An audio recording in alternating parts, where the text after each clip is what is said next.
Benedict Cumberbatch's family reminds us how powerful families evolve to keep power. Edward III ruled England in the 1300s. One of his sons was John of Gaunt, the Duke of Lancaster, is the direct ancestor of Benedict Cumberbatch. Now here's Cumberbatch here, Robert William Cumberbatch. Keep his name in mind. Edward III also had another son, Edward, who was the ancestor of King Richard III. It means that Benedict Cumberbatch was as related to King Richard III as Queen Elizabeth was.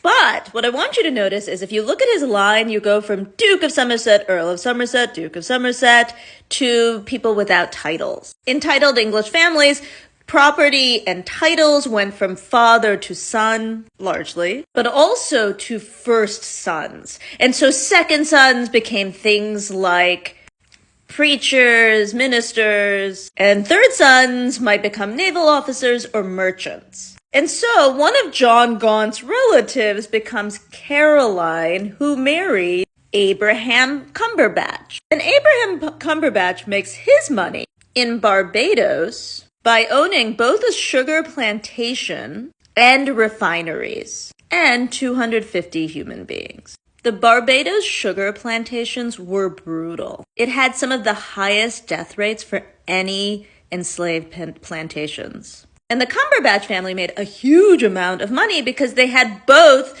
the means of production in the farming and then in the refining. And apparently this was such a brutal plantation to work at that in 1816, the largest enslaved person revolt happened starting at their plantation. More than 5,000 enslaved people attempted to gain their freedom. In the end, 214 enslaved people were executed. Within 4 years of the slave revolt, the Cumberbatch family decides to go back to England. And I think this is where it highlights how powerful families keep power.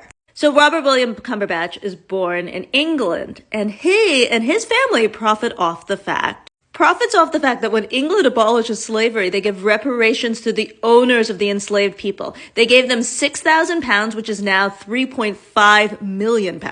And so Robert's family is set. He becomes a diplomat to the Ottomans. His son becomes a diplomat as well. And this man, who is Benedict Cumberbatch's great-grandfather, has money and also connections, because all of these things that have happened here is because they're within a community. They know the right people. And that is really what you see in powerful families, that their connections often keep them succeeding. And then Benedict is the last one. He became an actor. His parents